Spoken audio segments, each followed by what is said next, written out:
Mic check, mic check. Happy Sunday, everyone. Welcome to another Sunday live stream. Happy Super Bowl Sunday as well to those who are interested, invested. I am not one of those folks. I have no dog in this fight whatsoever. I am going to be watching for the commercials and, of course, the highly anticipated halftime show. Who knows what's going to happen? But I hope you all are well. And I thank you for joining me this Sunday. And for those watching on the replay, I appreciate you. And today I know I'm probably jinxing myself when I say this, but we're going to try to keep this one short. And when I say short, we're going to try to keep it to the maximum 90 minutes, try to keep it at 60. But we'll see where the discussion goes. It's just really two main topics I want to hit on today. As you can see from the thumbnail and the title of today's live stream. So these are some very interesting topics that have come across. I've been bubbling up. It's kind of been talked about for quite some time. And of course, today's live stream is brought to you by Suncoast Beach Club, which I will talk about a little bit later. But they are the premier development in St. Thomas. I have an article on St. Thomas that kind of brings them into the fold. It kind of works very nicely, actually. And so thank you to Suncoast. I did a video with them last year, and you could take a look at the video that I did with them showcasing their ribbon cutting ceremony, as well as a couple of podcasts that I did with Kevin Frith, the CEO of that development. Of course, as usual, let me know where you are chiming in from, what city, what state, what country. Always love to hear it. But I want to get almost right into it. Let me see if I could tee up the articles here. On 1 second. Where are they? Okay, I got them. And want to get right into it. Let's do some quick hellos in the comment section here. What's going on? Donna says, good afternoon, Throp and Throppers. Looking forward to the live stream while cooking. Awesome. TDC Consultants, greetings and blessing. Massive. Good to have you on. Mild but light snow in Ottawa, Donna. Okay. Andrea Crawford says, good afternoon from snow-covered New York. Looking forward to the Super Bowl. Go Chiefs. Anik says, greetings from Montreal. Good to have you. Shauna, what's going on? Shauna says, just a friendly reminder to hit the like button on your way in. Yes, definitely appreciate that. Natalie Holmes says, good afternoon from the West End. Awesome. Just returned from the country store. For these highly coveted eggs. Tell me about it. Don't even want to get into it, but just so eggs are a problem. Getting eggs are a problem, I should say. Chelsea Clinton, good afternoon, Throp and everyone. Nice to have you. Tech says Drew from Calgary, Alberta, Canada. Awesome. Mickey Faye, hello from Long Island, New York. Thanks for chiming in. 80s Hair sending you sunshine and good vibes from Montego Bay, watching the Super Bowl from Usain Bolt's Tracks and Records. The draw for Jamaican tourism is great. Luxury, fun, wellness, eco, arts, food. Thank you for that. Joseph, hello, tuning in from Costa Rica. Awesome. I got to get there at some point. Hear great things. Delroy, respect from Negril. Awesome. Good to see you, Delroy. Thanks for hopping on. Linda says, good afternoon, Throp from Texas. Mark Robinson, good afternoon from the UK. Blessings. Corey, MPA, what's going on, man? Good to see you. Good afternoon, Throp and chat from Miami. Tekkit says, great content and promotion of Jamaica. Much appreciated. Kerry Mold says, morning from Maryland. Peter V. Commercial tourists rolling through Illinois.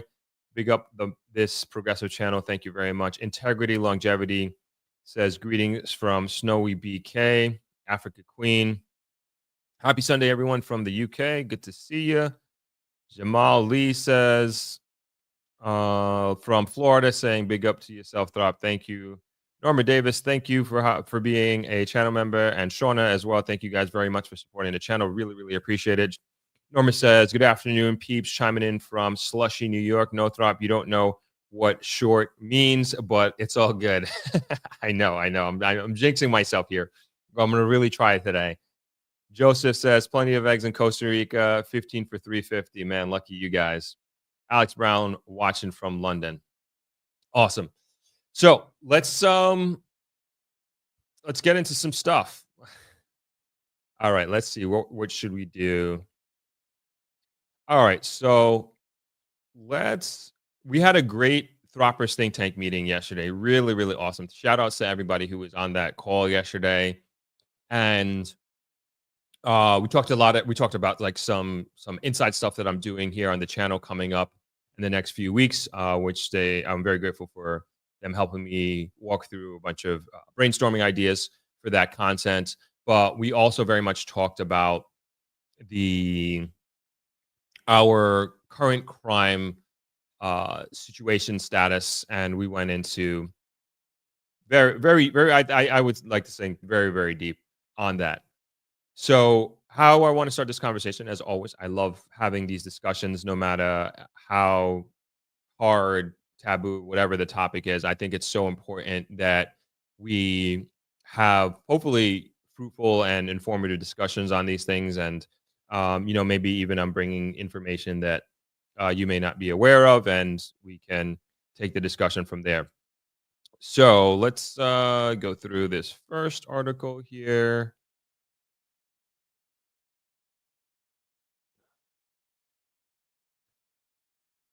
All right, I'll read through it quick. Let me throw it in the comment section there if you want to read it for yourself.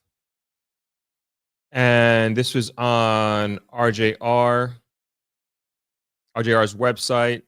This came out January 2nd, 2025, written by Kimona Witter. Murders down 19% in 2024. Police urged to build on success. Data from the Ministry of National Security showed that Jamaica ended 2024 with 1,139 murders, a reduction of 265 when compared with the previous year. This represents a 19% decline in homicides. The ministry says 73 murders were recorded in December, the lowest monthly count since September 2014. 6 murders were recorded in the week in December 22nd to 28th, the lowest weekly count since 2001. This, the ministry says, is a further demonstration of the success of the efforts of the Jamaican Constabulary Force. National Security Minister Dr. Horace Chang has extended commendations to the men and women of the JCF for what he says was their exceptional performance last year, which resulted in a significant reduction in the national crime statistics and one of the safest Christmas seasons the nation has ever experienced in decades. Minister Chang says the government remains steadfast in its commitment to advancing its strategic investment in the police force, empowering the officers to build on their success and achieve even greater reductions in murders for 2025. Build on successes. Meanwhile, Police Commissioner Dr. Kevin Blake has issued several charges to the men and women of the Jamaica Constabulary Force. He has urged them to build on the gains of the past year through better operations, stronger community relations, and personal and professional growth. Let us strive for consistent improvement. My second charge is for us to secure the future by committing to excellence in service. Let every report, every case, every interaction reflect the highest standards of professionalism and care. Let us always remember that our actions today plant the seeds of tomorrow's feast. My third and final charge to you, colleagues, is for us to walk in faith and unity, upholding our promises to the Jamaican people. Let us partner with them, reassure them, and demonstrate that the JCF is a force for good. An organization of hope, strength, and transformation. In 2025, let us aim to meet and even exceed expectations, guided by the principles of faith, courage, and love, he urged. Dr. Blake was speaking on Thursday morning at the annual commissioner's devotion exercise. So, and you're hearing, if you're paying attention, like the prime minister talking about a lot about 20 murders being down 20% year over year, 23 to 24, and then also even January. I don't have those. I might have them. I deleted. I closed it out. Sorry. I had the numbers for January, but my point is, like in bringing this up, what would have been is that the is that murders are going down, crime is going down, and while it's important to me, in my opinion, like while it's important to very important to recognize achievements of this nature, it's one of those things like, man, you just can't take your foot off the gas pedal no matter what. And I'm not seeing any indication as to the authorities or the powers that be sitting on their laurels of achievements at this point in time. And to me, it's so important that we really push our foot on the gas pedal with this and continue to invest as much as we possibly can in crime fighting technology, uh, education of our police officers, and making them smarter, training them to be better, and continue to push in that direction as much as humanly possible. And it's I hope that this continues in this direction. You know, when you look at the trend lines, it seems like we're going to like it's going to continue in that direction. And by no means am I saying like, hey, we finally reached status of utopia here in Jamaica. Like, not by any stretch of the imagination. Like, we have a lot of work to do, and we will continue to do that. I believe. I believe. We'll get back to the statistics and the murder aspect in a second, but obviously this speech was given by the police commissioner, and he's going to focus on what his job and what he's in charge of, which is fighting crime and keeping Jamaican citizens and anybody who's in Jamaica as safe as possible to his leadership and capability, and which is what he should be focused on without question.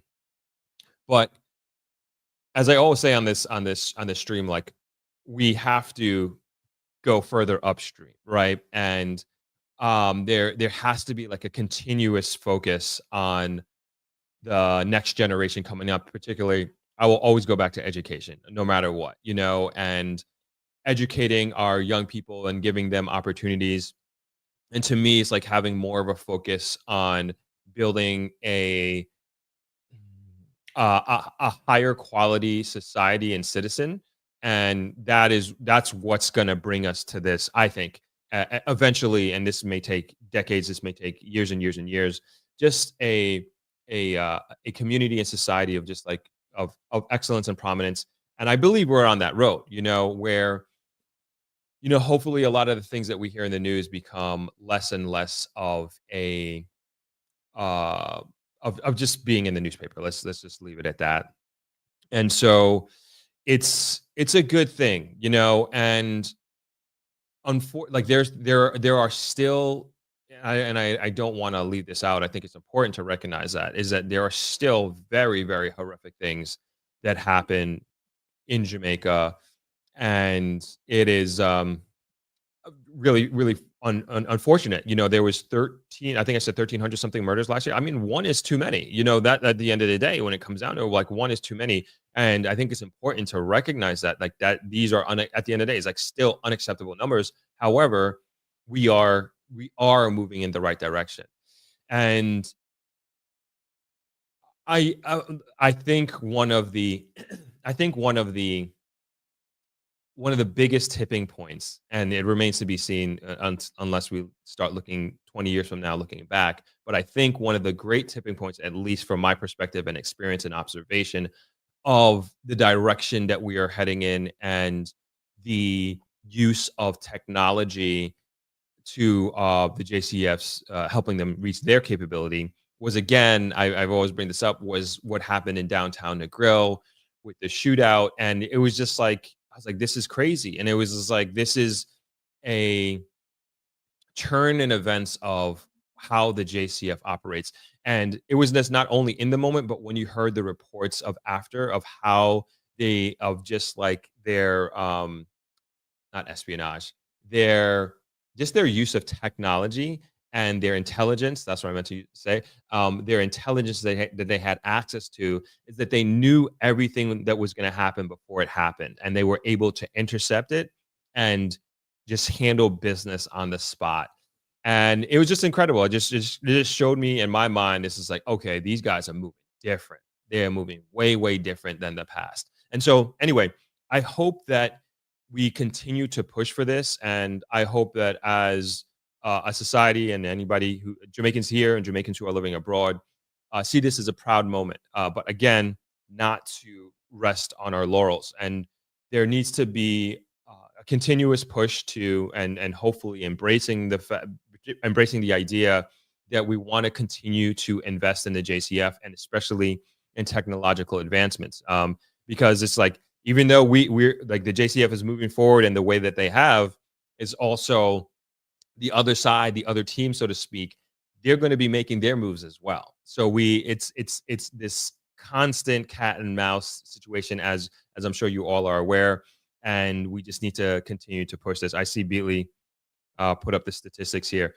January 1st to February 1st, reduction of 13.1%. Thank you. That's the number I was looking for, which is fantastic. That is really, really, really, really good. I don't know what the target number is. I don't even know if they should set one, and that's hard to do, right? But it's just a great thing that we're moving in this direction. And I and to not counter it, but on the other side of that is what we want and the things that we want to talk about, which is the investment side of things, which is what's happening. And that's the second thing that I want to talk about. We can come back to talk about the murder rate going down if you'd like in a second. But I want to bring up this next article, which is on the investment side of things. KJ Martin, thank you. The target is for under 1,000 for this year.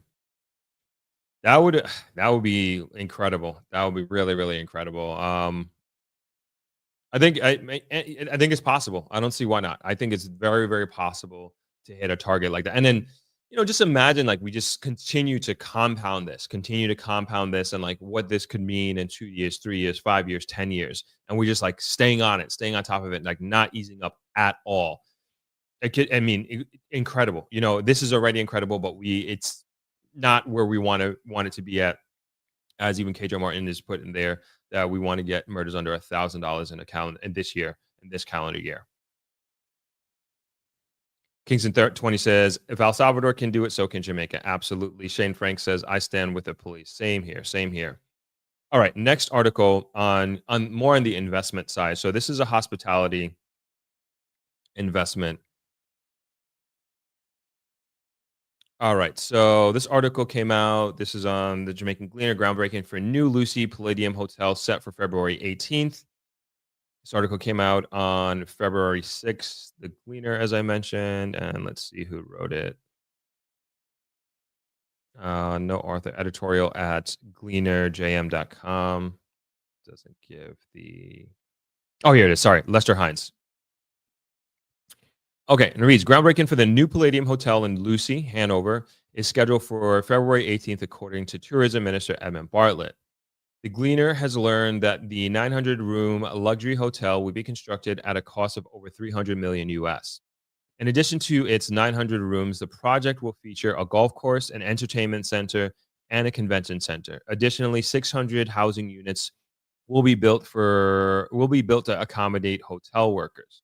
The Palladium is one of 3 new Spanish hotel projects set to break ground in Jamaica this year. The other 2 include a 1,000-room facility in Runaway Bay, St. Anne, developed by Baja Principe, and 700-room project in Richmond, St. Anne by Secrets Resorts. The Runaway Bay project will include not only 1,000 new rooms, but also a fisherman's village, PGA golf course, schools, and entertainment facility. Meanwhile, the Richmond St. Anne project by Secrets Resorts is expected to employ approximately 2,000 people. Groundbreaking for the 2 additional hotels is planned for the first year and a half. The Gleaner has been informed that all necessary environmental and regulatory studies have been completed to facilitate the commencement of these projects. Minister Bartlett signed agreements with the 3 Spanish investors totaling approximately $2.2 billion US for these tourism developments while in Madrid, Spain last year. According to him, the total investment will generate around 20,000 new jobs in construction and tourism services. Providing an update on the projects last year, Minister Bartlett stated that all three developments are progressing. He mentioned that environmental impact studies had been conducted and investors would be holding down town hall meetings with residents in the affected communities to provide details and gather feedback. Additionally, Minister Bartlett announced plans for a new 1,000-room Viva Wyndham Hotel in Negril, though he did not disclose further details about this project. So, if you were here, I've been talking about this is the project I was talking about. Like I've been hearing rumors about this, and I've probably been talking about this for maybe close to a year at this point. So this is the first time like I'm actually hearing them say the name in the newspaper. Um, so I'll talk about that in a second. Um, and uh, these are not facts; these are just what I've heard. And so just keep that in mind when I talk about this. And it's clear that the like from what I'm seeing in the article that my sources are pretty spot on with what's happening. Anyway, the expectation is that all three developments will be completed and ready for occupancy by 2026, 2027 season. Really? Okay. Meanwhile, Minister Bartlett and his tourism team will be in New York from February 26th to 27th for a media blitz. The diaspora market accounts for approximately 10% of Jamaica's visitors, with the majority coming from the United States. The diaspora is an important part of our overall marketing strategy, and we will continue to invest in outreach within the community, Mr. Bartlett said. All right, so let me put that in the comment section there if you want to go ahead and read it.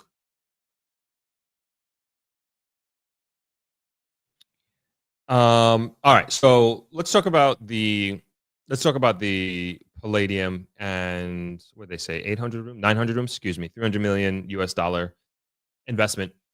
And so I don't, when I see stuff like this, like I don't breeze over it. And I think it's just like incredible that this amount of investment continues to come into Jamaica at this level. And I think it's so good for the economy. I think it's obviously good for tourism. I think it's good for getting or putting the idea of coming to Jamaica and visiting Jamaica into the minds of perhaps clientele of theirs of the Palladium that may never have considered it before. And so to me, I look at this like a multifaceted, like Jamaica continues to stretch its reach around the world. And I always say it's like these companies, they could be going to another island or another country, and they chose Jamaica.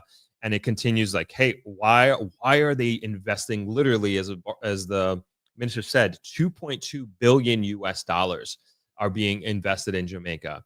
And that's incredible. And also even the housing, I think, I don't know if this was part of the negotiation or agreement for them to come here, like to build 600 housing units to accommodate hotel workers. Like, this is what we need. Like, this is the sort of thing I would love to see schools in there. I mean, the other one that they talked about, they're going to have schools, but the housing is so important, especially this side of the island. When you build stuff like that, I just always ask, like, where are those people going to live? Where are the workers going to live? And same thing when Princess was being built. I don't know, I don't really have a feel of how that's going and where the workers are coming from. I'm sure a lot of them are coming from Montego Bay. I'm sure I know a lot of workers actually coming from this side from Negril that are going to Princess as well. But it's just one of those things that is important to think very, very far down the road. And hats off to the minister for getting these deals and making them happen. And I know they don't happen in one meeting or overnight. I'm sure this was many, many months, if not years, in the making and getting these deals and attracting these investors to Jamaica. And we need, and I hope, I would like to think, I know he says the 10% of tourists and visitors who come to Jamaica are part of the Jamaican diaspora, but I would love to see at a much larger scale that the Jamaican diaspora is coming in and making investments. Maybe not to this scale and size, but I think that's very important that that is also part of the discussion, and that is also part of the priority. Because to me, I'm not saying that these companies don't care about Jamaica, but like I don't know if they're going to care more about Jamaica than somebody who was born and raised here, who went abroad and who's going to come back. And I'm not trying to put one against another at all. I'm just saying it's a different type of investor that's coming here. And like, I know that from my own experience and hosting my own investment conference here in Negril, is that Jamaicans living abroad wanting to move back and want to invest here, they care a lot about Jamaica, and they're extremely, extremely prideful about their country. And it becomes more than an investment than, say, hey, I want to get XYZ ROI on this money that I'm putting here. It's there's another level to it. And it's like, how am I able to impact the community with this investment? How am I able to give the next generation opportunities that they might not otherwise have? And I've had many, many conversations with many of you, as a matter of fact, in having this type of investment mindset. And I think you can do both. You can make a great return on investment while also having a really positive impact on whatever community that you're coming into. And there are many, many, many examples of that, of both Jamaicans and non-Jamaicans who are doing this. But I'm just saying the Jamaican diaspora comes with that, like, almost automatically, that second level of like, yeah, I want to get that money investment, but we need that community investment as well. So just something that I personally appreciate and have experienced in doing what I'm doing with this channel and my investment conference. So yeah, I think this is a great thing for Jamaica.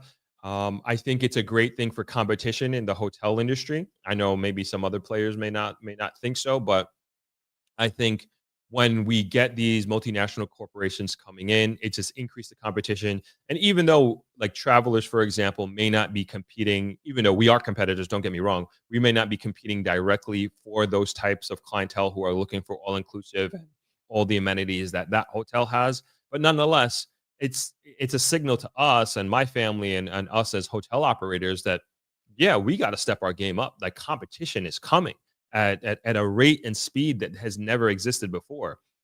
$2.2 billion worth of hotel and hospitality investment is coming to Jamaica, I think, within 2 to 3 years, from what the article is saying. And that's just in this facet. There's much more coming and much more happening, I promise you. And so in our eyes, it's like, we need to continue to position ourselves to be as competitive as possible. And I'm sure many of my fellow hoteliers and small hotel operators are thinking the same way. And it's forcing us and forcing the market to really adapt and to, again, be not only competitive here with our other hotel competition, but also from a global perspective and regional perspective. It's like, we need to be able to compete globally.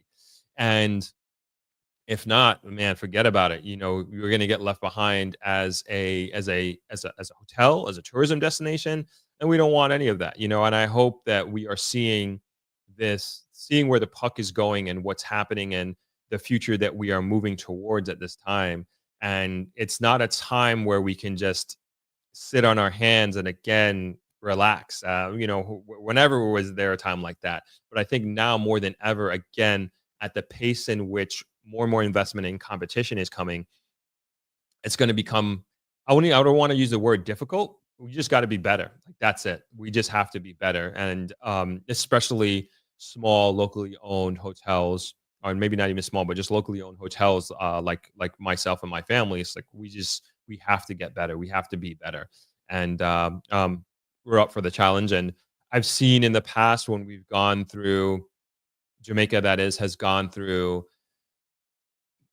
what would I say, major global economic challenges. And that's when you see, and I've seen 3 of them so far. You know, I always think back to 9/11, which is little before my time, but nonetheless, I in speaking with my dad when he was running the hotel, 9/11 was a big turning point. The financial crisis was a big turning point, and then also COVID is a big turning point. And we're still going through, very much so, the repercussions and even resettling, if you will, post COVID.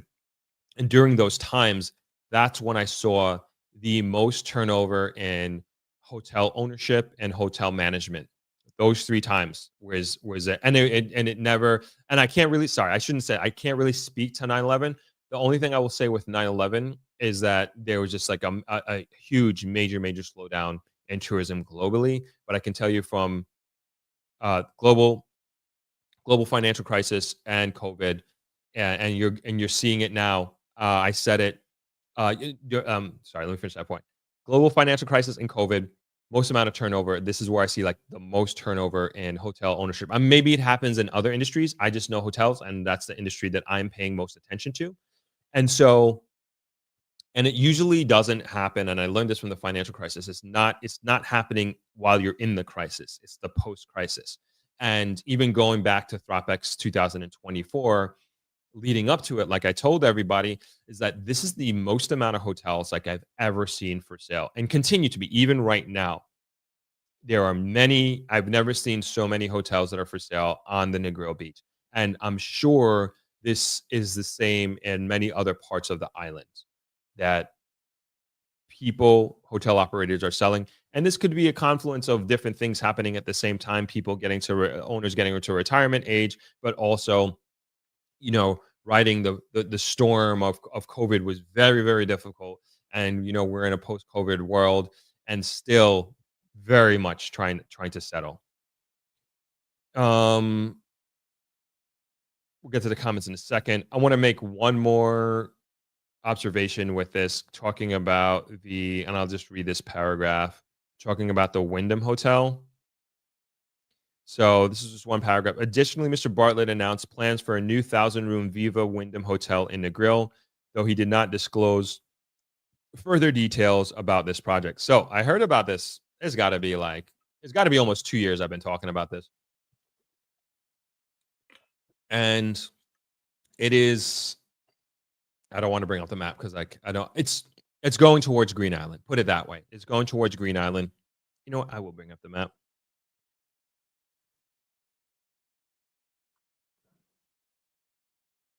Because I just think it's important to kind of build just a visual context with this and kind of what's happening. And you can also get insight into how my mind and my brain works.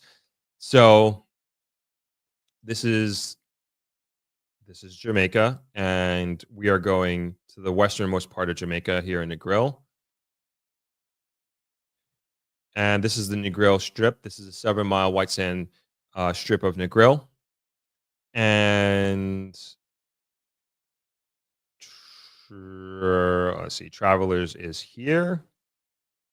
Oh, that's not Travelers. Travelers is here. And we're going to go north.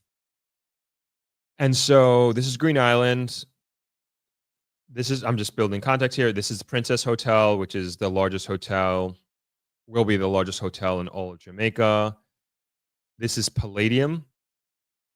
So there is I'm not sure with this article, I'm not sure exactly where the 900 rooms are going.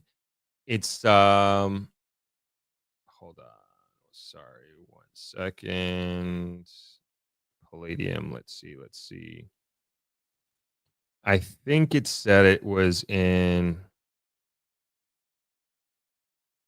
it's in Lucy. Listen, sorry, just reading where exactly this thing is.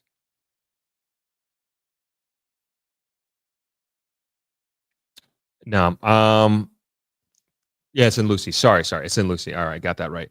I just want to make sure. So it's in Lucy. So I'm not sure if it's going to be. This is the original Grand Palladium, and if you're driving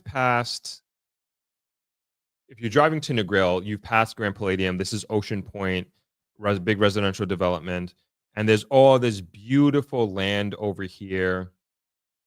And I don't know. To me, it would make sense to put the 900 rooms here along here. I mean, this is beautiful coastline, and they got their hotel here. There's also more than enough land space to build. I think they said 600 rooms for their staff. Like they got more than enough room here. Man, that is going to be. Whew, I mean, thousands and thousands of people moving in and out of this area alone. If this is it, I'm purely speculating. I want to make that clear. I don't know where in Lucy. And I'll ask around, and I'm sure I could find out where in Lucy. But I would venture to guess that it would be somewhere in this area. It would just make so much sense, and I think that would be great for them just to have like just the proximity alone to the existing hotel. Anyway, that's my speculation here. So going back to the Wyndham, like I said, I heard about this project for a while, and it's going to be. I heard where it's going to be, but like I don't want to say where, just like specifically, like I've been told. But this is the northern part of Negril. This is where the Negril sign is, and let's see here. I'll tell you, it's going to be between, from what I heard, it's going to be between Northern Negril and before before Princess. And I've said this before. There's supposed to be another pretty big hotel along this coast as well. And this is like, I can't tell you, this is like all beautiful, beautiful coastline. Beautiful, like pristine, just phenomenal, phenomenal. But this is what I heard. I heard Wyndham is going to go along here somewhere between there and Green Island, and then there's another few hundred room hotel that is also slated to be along this coast. So I say that to say and bring up, it's like this part of Jamaica is changing very, very, very, very rapidly. And in 5 years, like they said, they're going to open winter 26, 27. That is incredibly, incredibly, incredibly ambitious. I mean, from what I know about construction, getting a team, a brand new rookie team ready to take that on, man, that is a lot. That is a lot. 26, 27. That is really, really, really ambitious. And I'm not saying that they can't do it, but that is going to be quite the feat. There's no question about it. I mean, even look at Palladium, not Palladium, even look at the Princess Hotel and how many times they had to push back the opening date.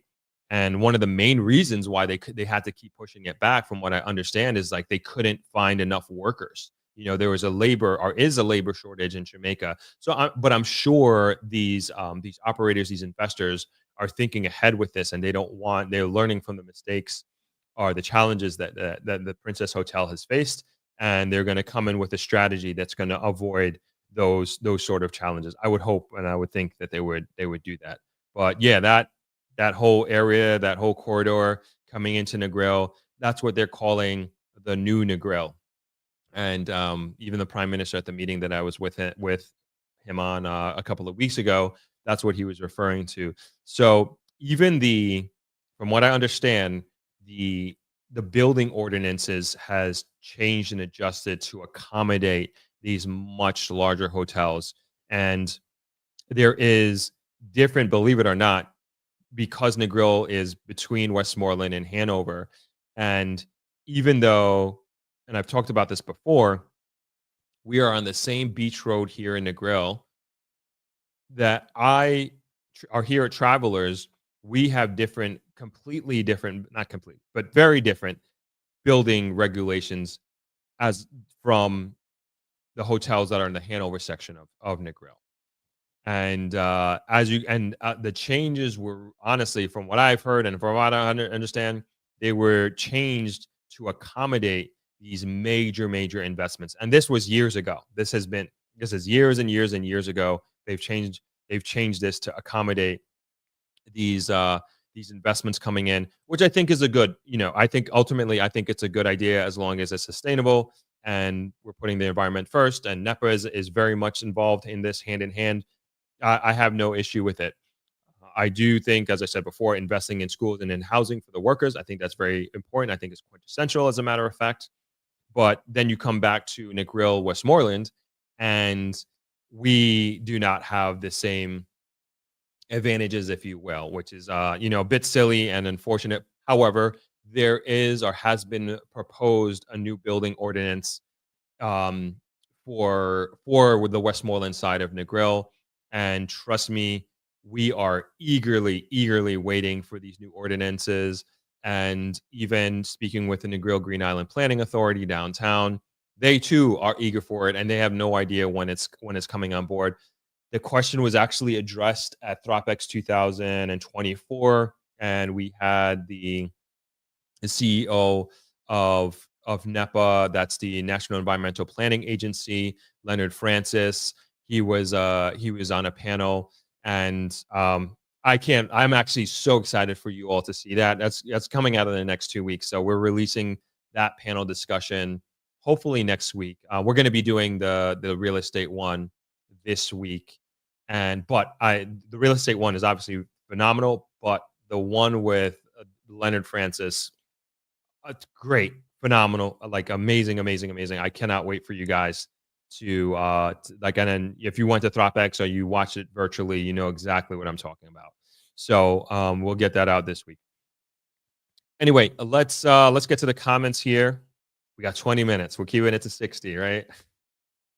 We'll see. We'll see. All right, let me scroll up. All right. Sorry, I missed so many. DLO says, "Hey, Throp, greetings from Tampa. I'm not a pessimist, but what do you think about less access to beaches as well as pay for hotel workers? These investments are not benefiting locals." My 2 cents. So I'll say a couple things. So I see the beaches thing, like, there's an influencer who came to Jamaica and was saying that like 97% of the beaches are inaccessible to locals. And I don't know about that. Honestly, I don't know about that. And this is coming from, remember, where I live in Negril. It's 7 miles. It's the largest beach in all of Jamaica, largest strip of beach in all of Jamaica, arguably the most beautiful, and is a public beach. And there are three designated. Am I making this up? 2 designated areas for locals to go to. That's Long Bay and then also downtown Negril. And so, I mean, it kind of pisses me off because like it's the way this argument is put out. It's like it's not being fairly portrayed or accurately portrayed. And so, again, largest, longest beach in all of Jamaica, right? And you have access. There are, don't quote me on this, but at least 4 access ways to the beach. We have one here at Travelers between Shields and Travelers. There's one by Barbie Barn. There's a few more. I can't remember exactly, but you have access. Like, you don't need to go through a hotel to access the beach. You can walk through these access ways. And then on top of that, you have downtown Negril, which is the beach park, which is right here. And then you have a Long Bay. Where are we at? Long Bay Beach, which is right here. Right. And holidays, long weekends, you'll see those areas like packed out. On top of that, there is no, like, it's a public beach. There is no way and I've seen this before, like a couple weeks ago, like this guy, the security guard went viral. Like, a security guard or anybody cannot tell anybody, local or foreigner, that they can't be on the beach. It's illegal. The beach is public and it's for everybody. And as long as I'm around, I'm going to make sure it stays that way and that everybody has access to that. Are there situations in Jamaica where beach access is being restricted or taken away? I'm sure of it. And I'm not saying that, I'm not necessarily saying it's right. I don't know the ins and outs and details of those situations, but to position it as this international crisis, I don't know about that. That's not the reality that I'm living. That's not what I'm seeing. I'm not seeing situations like that happening here in Negril in any way, shape, or form. And again, when these tourism investments come in, particularly hotel investments that are coming into Jamaica, are doing this, like, yes, they're going to need to privatize it. Is there a way to give, and I'm sure it's like disenfranchising some people or a group of people, and I'm not trying to not take them into consideration in any way, but to say that this is happening on like this mass scale, I don't know. Even like the coast that I just showed you, right? And we were just talking about these hotels coming here. As far as I know, there is nothing. Sorry, like here, there is nothing here. I know this is all private, but driving along here, as far as I know, there is nothing here. Like this is cliff, cliff, cliff. I see a little bit of beach here. I've never actually gone down there, but just from looking from the road. So I don't know if if this is a situation where this land is being taken away from somebody or like it's a fisherman's land. Like I don't know about that. I don't think that that's happening in this situation. But again, I don't see this as some sort of existential crisis that's happening all over Jamaica. I think these are situations that are happening to people, and I'm not saying it's not existing, but I'm not saying and not telling those people that they shouldn't be fighting for what they believe in and what should be the way that they want it to be. Not saying that at all, but from my perspective and what's happening here in the West, we're not facing that, you know. Um, you said investments not benefiting the locals. Again, I don't see that as that. I mean, how is it not? Like we just talked about, 20,000 jobs coming in, 600 rooms being built for the workers. So, I mean, that's huge benefits plus construction. We're in a labor shortage, as I mentioned before, especially when these large scale construction projects come on. So the employment is extremely, extremely high. There's also a recently implemented tourism pension fund that's in place. And so to say that it's not benefiting locals, I don't know. I think that's a far fetched situation to our conclusion to come to. My 2 cents. Let's see what else we got going on. Um, Donna Bryce says, Brand Jamaica, always easy to sell. Absolutely. Justin D, what's going on, man? Explore the World says, question, how much of the income is staying in Jamaica and how much are the workers getting paid? Don't know how much the workers are getting paid. I can tell you, and I said this before, and we talked about there was a study that was done, and I'm not trying to pin small hotels, locally owned hotels, pin us against these larger hotels. But there was a study done in getting an understanding of how much how much we as small hotels contribute to Jamaica financially in real dollar terms compared to that of these large scale hotels. And it was done because we were fighting as hotels, small hotels in particular, we were fighting for equanimity when it comes to incentives by the government. And what it used to be is like you got this 10-year tax incentive if you came and invested in Jamaica, which if you were a small hotel and you first started your hotel, your 10 years would be up. And we were unable to compete because we no longer had access to that 10-year tax moratorium, so to speak. And so we were trying to make the case that, hey, we are contributing more than you actually understand. And that's what that study showed. So I'm with you on that. Explore the world. It's quantitatively proven, has been quantitatively proven that we contribute a disproportionately more amount of money to Jamaica, at least in the tourism sector, than some of these large scale hotels. Is the money staying here? How their companies are set up, I'm not sure. You know what I'm saying in terms of like what percentage is staying here or not. But there are, to me, that there are clear benefits here. And I am not, in terms of like say consequences, let's say that I am not someone who's against foreign direct investment at all, especially at this scale. Again, I'd rather it be happening here in Jamaica than them taking their business elsewhere, and then we have to start competing even more against some of our Caribbean counterparts that they're beating us. I mean, they are beating us. They straight up they are beating us when you look at the raw numbers. But Jamaica slowly clawing its way back and trying to become more and more competitive. And when we compare ourselves, to me, when I compare Jamaica to some of these other Caribbean nations, we just have so much more going for us, so much more going for us. But we just gotta work what we have a little bit more. Like I said, I don't know how much they're getting paid. That is on those properties. Donna Bryce says one of the selling points of staff moving to work at some of the new mega resorts is the on-site staff accommodations. Absolutely. Kingston 20 says the land of your birth is always special. So many sweet memories growing up. Cool Cat says they are vetted for investor. What about us, the diaspora? Some of us want to invest, but we don't get any help or incentive like these big investors.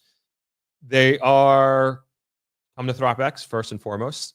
And it's that's something that I push for as much as possible is like I think I think the most important investor is the Jamaican diaspora or any Jamaican who has the ability to invest at any scale or any part of the spectrum. I think it's very, very important. It's something that I will always continue to push. As far as the incentives go, I think that's something that we need to push for and that we need to fight for. And I don't know what a package like that would look like in respect to what we would want, but that's something I think is should be on the table for discussion. Nixon Brown says they are investing in Jamaica because of cheap labor. I wouldn't say that. Um, they're investing in Jamaica because of the brands. Like it's not the cheap labor. I don't like, and Jamaica is not cheap.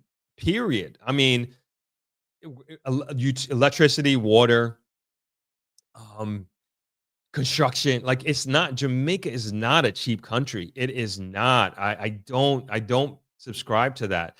They're investing in Jamaica because of the potential. They're investing in Jamaica because of the brand, the culture, the food, the vibe, the people, our natural resources, the waterfalls, the beaches, the rivers, like all of this, like we have so much going for us. The mountains, all the tourist attractions, like there was so much going for Jamaica. And these companies, they see it and they know and have access to information that we don't. And they are definitely not saying like, oh, we're just going to Jamaica and that's it. I'm 100% sure they've done their due diligence and they've compared apples to apples with investing here and many other Caribbean islands and probably all over the world. And for whatever reason, whatever factors that they put together, they were like, this is it. If they're investing $300 million into this, you better believe that they can make, they think and know they're going to make $1 billion. Put it that way. Explore the world. Hotel workers need to be paid a livable wage. They would see a drastic difference. A drastic difference in what? Kingston 20, if you will wire something to the right folks, you will get help like big investors. One Love Media says nothing in Jamaica will truly change for the average citizen until income equality is addressed. The tourism industry, which is often celebrated, is actually one of the worst in the world when it comes to employee compensation benefits. This is a glaring example of inequality. Until these issues are tackled, the beautiful Jamaica you speak of will continue to struggle with crime and violence. There may be temporary declines, but the problem will persist because economic disparity remains consistent. So, what I'll say to that is, again, I don't believe that this is just a blip. Speaking specifically to your crime situation, saying that it's going to go back up. I don't necessarily believe that, and there's not any. I don't have any evidence to say that. Hey, you're right. This is a fluke, and yada yada yada. To me, we are continuing to invest in crime fighting intelligence, equipment, and training the JCF and recruiting more police officers. And so I personally, again, I believe that this is going to go down. And what I say, I will get to the wage thing in a second. And I can see people, being against tourism and hospitality. And then like you look at a country like Dominican Republic, who has grown their GDP and also the quality of life of the average citizen through tourism. And they're doing like just incredible things out there. I mean, they're the leader in the Caribbean. Like they are there's just kind of no comparison really. And I'm not putting Mexico in the Caribbean. I'm leaving them out of that. But they are in a huge way. They are leading the charge in that. So to me, they are a great example of a country that is using one of their greatest assets to their advantage to not only grow their economy but improve the quality of life of the average citizen, which I think should be the priority in doing all of this, right? And so with the crime situation, and I always bring Brooklyn into this, right? And this is just the reality, right? And I look at Brooklyn, uh 2000, I'm 20, I'm 40, 41 next month. In the 90s, right? And I'm sorry if I'm boring you, if you've heard this before, but clearly we have some newcomers here who haven't heard this, and maybe you don't subscribe to this, but this has just been my experience and what has happened. And there were many parts of Brooklyn in the 90s and the 2000s that were uninhabitable. I don't know what other word to use, but just really bad parts of New York. And now they are some of the most expensive pieces of property in the entire world. And how that changed and turned around is through, I mean, literally, I mean, I'll say the word is gentrification, like straight up. And that is what turned these areas around, is people coming in and investing, and those investors demanding amenities, demanding safety for everybody coming in. And that's how it worked. That's how it worked. Like, and what I'm saying is that I'm not saying Jamaica cannot do it on its own in terms of bringing down the crime rate and inviting and creating certain amenities for all its citizens to have. I'm saying that this these types of investment are going to accelerate that process. If you think that somebody coming in and making a group of people coming in and making 2.2 billion US dollar investment in an area are going to accept certain levels of unsafety, they're going to accept poor roads, they're going to accept terrible traffic, you got to be kidding me. You got to be kidding me. Like, they're not. They're going to put the pressure on the powers that be to again accelerate this. And I'm not saying that we're not and couldn't do it on our own. I'm saying let's use this to our advantage. And to me, this is going to push forward. And it even goes back to the airport situation. People are saying like, "Hey, why are we going to have an airport when we need to fix our roads?" The airport is going to force the powers that be to make sure the roads are fixed. And it's just like, to me, it's just this like positive circle of one hand washing the other. And I think we just need to have a little bit more vision and foresight when it comes to these things. And one is going to help the other, right? And with, again, going back to Brooklyn, I cannot believe like downtown Brooklyn. I cannot believe East New York.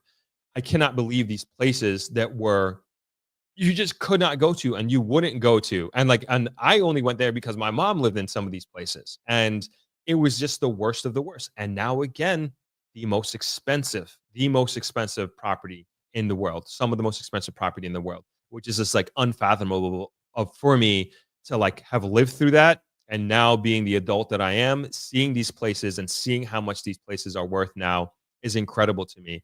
And so to say that Jamaica will never do this and never do that, I kind of understand, because when I was a child, I had the same thinking about these areas in Brooklyn, especially East New York. Like, this place will never change. I never want, and I'm talking about cracked out places. And Jamaica is not there. And certain parts of Jamaica is not there. Jamaica is not this cracked out place like we're starting at a much higher level, believe it or not, than some of these places that I'm talking about. And so to me, we're starting at a better place. We're only going to go further. My personal opinion. And these investments coming in, it's going to accelerate this process. I'm telling you, at some point, the hammer is going to come down on a lot of these things, and it's just going to be smushed out because the money's going to talk. Inequality of change the average. Your first comment here. Nothing in Jamaica will truly change for the average citizen until income inequality is addressed. And I agree with that. And to me, it's like we need this is something that we have to continually see work towards. And it's not going to happen overnight. Like, let's not fool ourselves. I just hope we don't follow, and I don't think we are.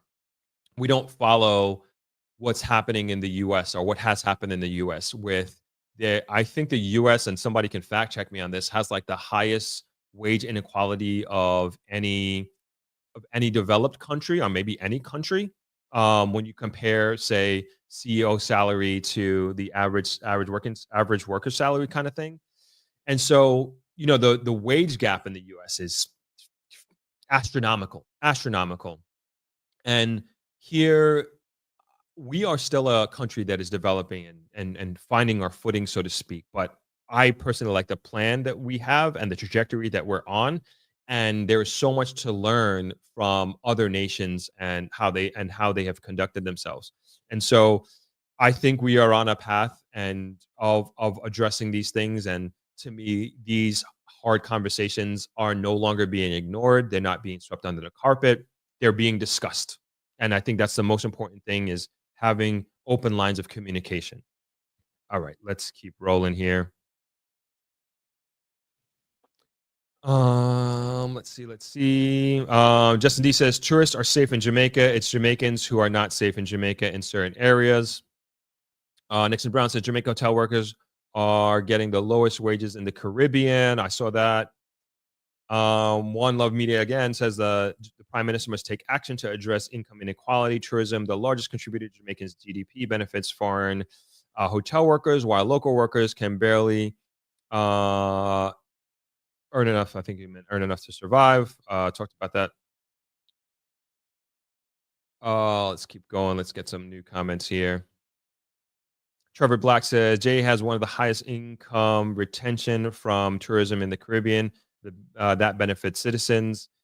Neritz Wright says is beautiful development for Montagonians and visitors. Also, tourism is our main foreign exchange earner. We have to take it. It's brittle, and we the people should take care of it. It's our golden goose, I think you meant to say. B. Isaiah says, peace. With all these new hotels going up in Hanover and Westmoreland, how are they going to deal with traffic? Any new roads from Montego Bay to Negril? Great question. So a couple of things. I don't know the timeline for the airport, Negril Airport, but again, I've said this before, like, if we break ground in 3 years, I'd be surprised, which would be amazing, which would be crazy, right? So anyway, you have that to look forward to. And I think the way how I understand the design is going to be, it's going to take a lot of traffic away from Montego Bay to Negril. And based on the statistics that were shared with us in the presentation, 42% of everyone that lands in Montego Bay comes to Negril. Say that again. It's either 42 or 44% of everybody who lands in Montego Bay comes to Negril. So that is a lot of traffic. I'm not saying everybody who now flies to Montego Bay is going to fly to Negril, but I'm sure a large percentage of those folks would rather fly to Negril and have a 15-minute drive to their hotel as opposed to now a 2-hour drive to their hotel. So I think there's that. In addition to that, they're working on a highway from Montego Bay to Negril, and they are looking to complete the first part of that, which is a bypassing downtown Montego Bay, which I will show you here. So this is oops, that's not the airport. This is Montego Bay Airport, and again, this needs to be updated, but I think this is the new bypass, I believe, but it looks like it needs to be updated. Anyway, and you come out in Bogue. So you will be skipping all of downtown Freeport and Bogue. And sometimes that's an hour alone. Sometimes that's an hour alone. So that's the first leg of it. And the idea is to, the running idea, from what I understand, is to also skip Lucy, skip Hopewell, skip Sandy Bay, and even Green Island. I'm not sure where you're going to end up, but that's the idea from what I understand. So good thinking, but it seems like this stuff is in the works. Happy Sunday, Suzette. Thanks for joining. Thanks for hopping on. BIZ, any idea of the location of the new airport will be? Little London? Yes, it's going to be Little London. If you know where Little London High School is, pretty much right in that area. All right. Vita Williams says, how is the sand with the water at those locations? I don't like rocks. If you're talking about along the coastline that I was talking about before, um, I don't think I don't know. I think it's rocky. Honestly, I think it's rocky, but I'm not sure. Nats covers, are hotel workers not getting good pay in Jamaica? They should. Negril Beach seemed accessible from the town. I walked down the stairs and just walked through. I already talked about that. Cool cat. We have very experienced and skilled Jamaicans here in Canada, from industrial electrical plumber, drywaller, flooring, T-bar ceiling, that can help with these projects to get them finished on time. Punty says, "Throp, these little things you're doing for Jamaica and the people around you is so important. Your heart must be full. It's big to us. Appreciation and peace. Thank you very much." Shayna says, "Throp, don't get caught up in the map. It will trap you and you will get lost with time. Just saying." You're right. Too late. Nixon Brown says, "Hotel charging 300 a night and paying their employees 100 US per week." I think hotels are charging more than that. I don't know. Hotels paying 100 a week. I don't know. I can't speak to that. Can't speak to that. Diallo says, "Appreciate your insight, as my question was a bit deliberate to get your thoughts as a hotelier. There's so much noise on this topic." You're welcome. No problem. Jeff says, "Let us hope that these new hotels will have unionized workers so they can negotiate a fair wage and not be subject to the whims of poor management as we have seen lately." Well said. Natural Yard says, "Yes, Negril Beach is public. Places like Ochi are mostly closed off to locals." Jamaica says, "Jamaica needs to start attracting the ultra luxury brands, including St. Regis, Mandarin, Oriental, and Four Seasons. We need more of these ultra luxury investments in the market." Um, they, I have an article. We're going to get into that in a second. Good point, and I agree with you. And I not only the hotel brands, I also think from a real retail perspective, we need to have that, because those folks who go to those level of hotels, they like to shop, they like to spend money, and they like to get deals on luxury items that they may not be able to get in their own home countries. Good examples of this are the Bahamas. Actually, that's the only example I can think of that I've personally experienced in the Caribbean. But I think that's a shining example of that. Great point.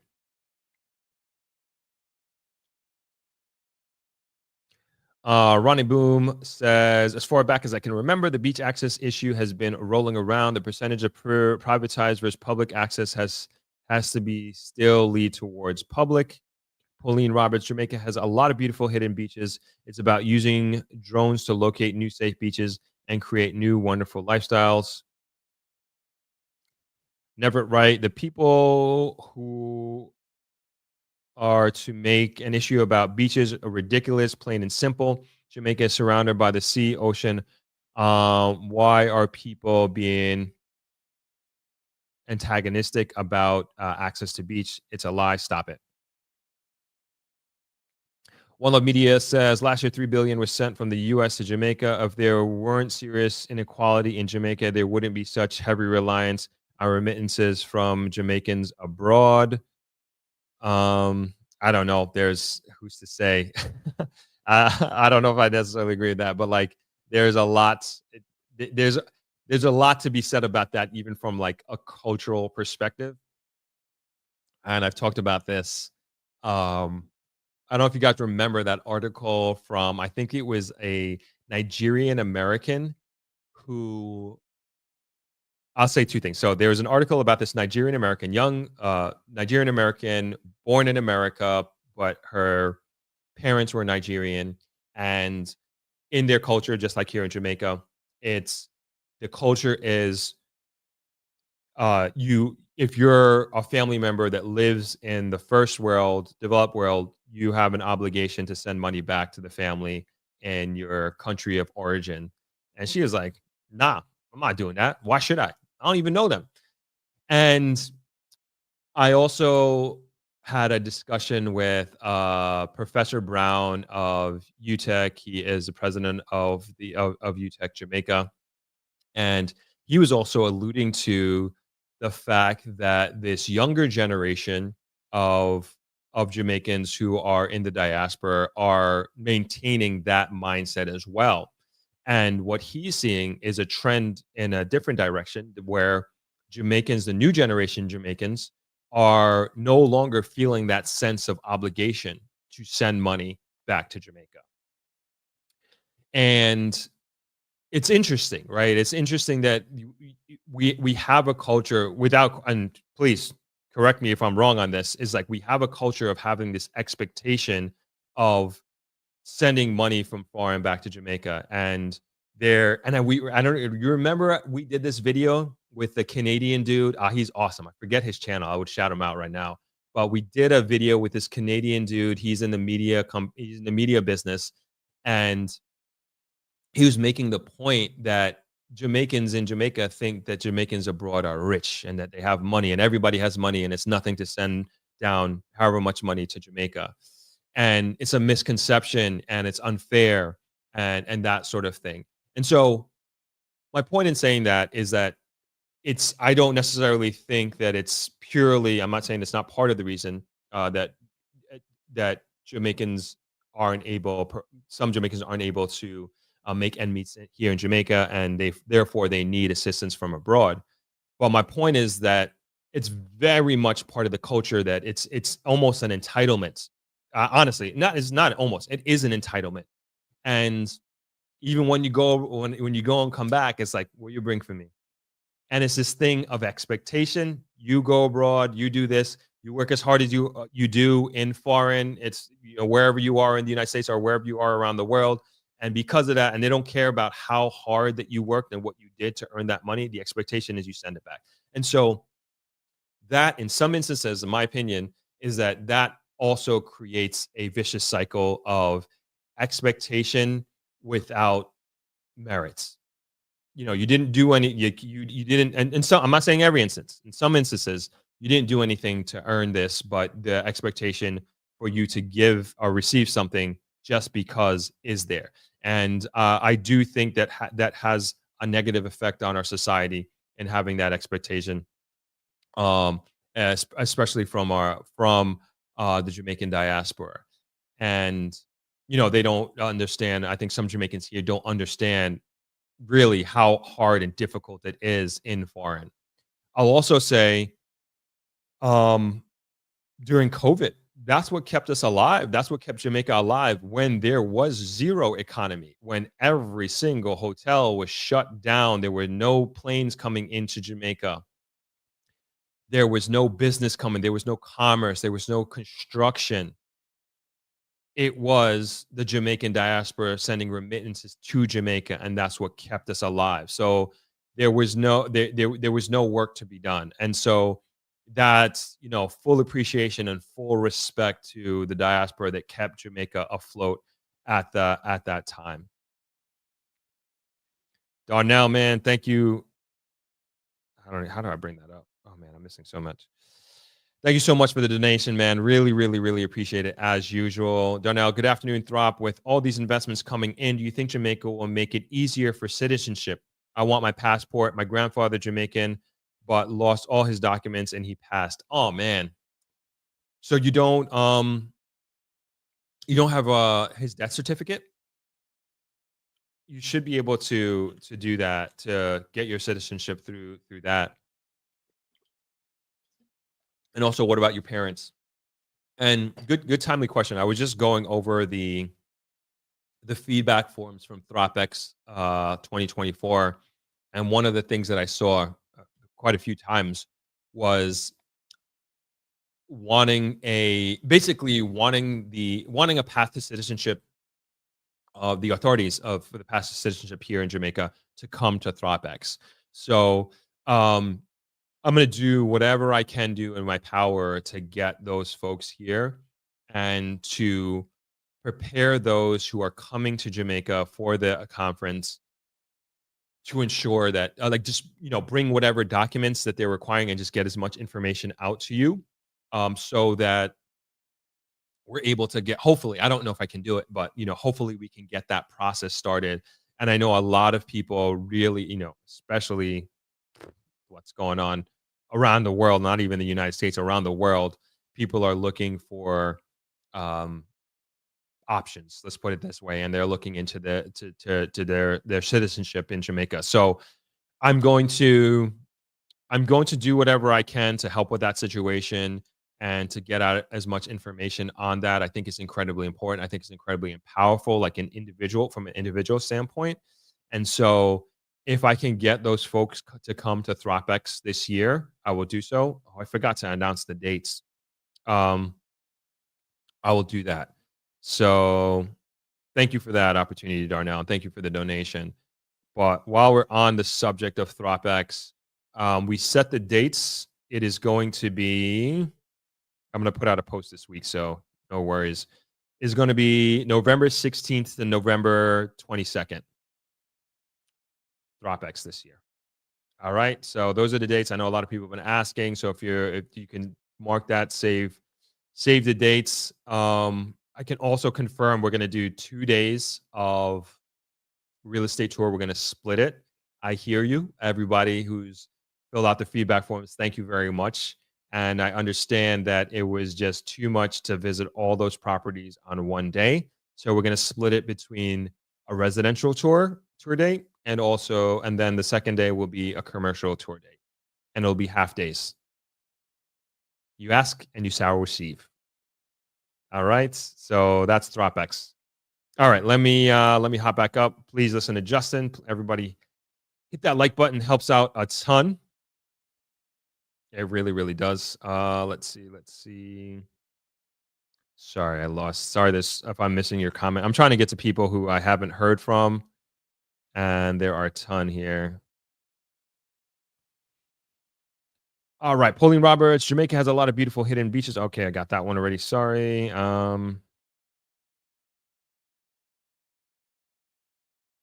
Jeff says small hotels in Negril are well priced. Some of us do not have $500 a night in our travel budget. Uh, I feel like these hotels are just going to continue to go up. Some of them are like obviously there are some that charge more than that, and I think that I think there is a great opportunity, and I know a lot of people ask me of like, hey, what's a good business to invest in? I think that there is a huge opportunity in low to mid tier hotel or accommodation pricing. It doesn't have to be a hotel. And I believe, like, not even a belief at this point. Jamaica is heading in a luxury direction. Like, there's no question. Like this Palladium hotel that I announced, or not announced, but that I was just speaking about with this article. This ain't going to be a 2-star hotel, And most of these multinational investments that are coming in, they're all like 5-star hotels. And the article that we're going to get into, to Jamaica's point, is about luxury hotels and luxury investment in Jamaica. However, it is so important to, I would say, in my opinion, into the survival and the longevity of Jamaica as a tourism product, and also in just opening your eyes, the world's eyes to Jamaica by visiting here. It's so important that that market be taken care of. And I think back to, and I don't necessarily want to go back here, but I think back to spring break Jamaica in the 90s and the early 2000s, where, and this was my generation, this was my era, where you could come to Jamaica, spend a week here for spring break, flight, hotel, food, alcohol parties, all included for under $1,000, $999. And for a poor college kid, and especially if you were an American who was under 21 and you were under the legal drinking age, and you could come to a country where the legal drinking age here is it 18 or 16? I don't remember. Let's say 18. Um, and you could like live like an adult and party and with that type of budget, even though like it was hard to save up for $1,000 at that time, but it's incredible. That was incredible, incredible, incredible. And granted, you were like stuffed in a room with like three roommates. Sometimes it'll be six of you, but you were introducing young people to Jamaica, is my point. And you were doing it on a budget. They were able to do it on a budget, and they were able to, and many of them, this is the first time that they ever left the United States or wherever they're coming from, and they were able to afford it in a relative manner. And so what that does, and this is and this really put it in perspective because I was speaking to another hotelier who they have a series of hotels all over Jamaica, all inclusive hotels, and it was basically like he was telling me like spring break was an introduction for his future clientele, if you will. And so a lot of these students, as any students are, like they're pre-law, they're pre-med, they're going to be business owners, they're going to eventually have their own families, and they're going to be professionals, and they're going to think back to their time in Negril 20 years ago or whatever it was, and they may not be coming back to spending the $50 a night hotel or whatever it was back in the day, but they're going to come and they're going to be able to afford the $500 hotel a night. But they never would have that inclination if they never were able to afford it when they were in their 20s or their late teens or whatever have you. And so, and that also goes for like even non-spring breakers, right? That goes for the backpacking community, that goes for the solo traveler that's traveling around the world that has a small budget because the next country that they're going to is Cuba, and they're traveling for a year. And so it's important that we don't make it completely unaffordable to those demographics, because they are so important to the survival and the longevity of the tourism product. And I believe again that is a huge opportunity for anybody looking to do investments in Jamaica. You may not be able to, and like of course it needs to be relative, right? If you're going to buy a property on the beach for $2 million, of course you can't charge $50 a night. You got to make your money back. But maybe you can get something that's maybe on the West End in the mountains or something like that, where it's only 10 minutes to the beach, but you're in Negril, you're in Jamaica, you're in the mix kind of thing. And so I think affordable places that are nice, that are clean, they have the basic amenities that you are looking for, they're safe. Great. I think you could do extremely, extremely well, because the headlines, they're not focused on that. They're focused on the $300 million investment. So I think there's a huge opportunity with that. Just putting it out there. As Jeff says, these prices aren't in certain and in people's travel budgets. Dabnet says, good afternoon, everyone. Can you please hit that like button? Thank you. Yes, appreciate that. Nat's cover says, I only hope that Jamaican vibe doesn't get lost as more and more people buy their way into the country just because they have money. Great point. Great point.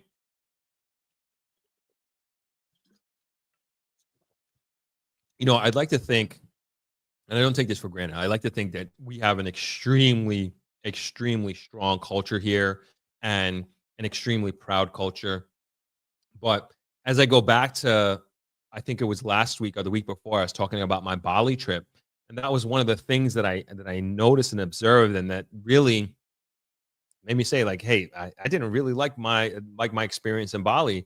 And it was because of what you're alluding to here, Nat, is that I didn't feel a connection to the culture because it was so westernized, and it was the experience was overshadowed by Western culture in so many ways in every facet of at least the area that we were staying at. And before my trip, I always used to put Bali on this pedestal of just like, hey, Jamaica needs to be more like this, and I wish Jamaica had this amenity, or Negril specifically had this amenity and that amenity, and we were able to attract that type of traveler and that type of traveler. I go to Bali, I'm just like, nope, we do not want that at all, not even in the slightest. Trust me, we don't, and we want to preserve our culture. And so, you know, I don't believe that that's going to happen, but I think it's something that we need to be extremely aware of.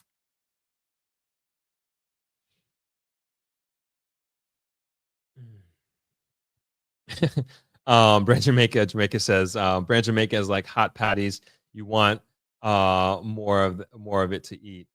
Red Stripe for Life says, at this point, Negril needs to be its own parish. From Orange Bay to Little London, it makes sense to bring the area under a new administration. The parish of Negril can be the new Tulum. So that this is exactly what they're trying for. The prime minister has talked about it, even mentioned it at the last meeting here in Negril. And that's the goal. That's the goal. Like Negril has to become its own parish with everything going on. I mean, they're even considering like Negril would be like go all the way to Green Island, like put it that way. Like that's how big they're thinking and talking about it. Justin D says, music put Jamaica on the worldwide map. Then in recent years, Usain Bolt and Jamaica's track and field put Jamaica on a bigger name brand level. Jamaica's vibe and natural beauty is why they come back. That's right. Nat says Negril feels safe even at night. Stunning place. And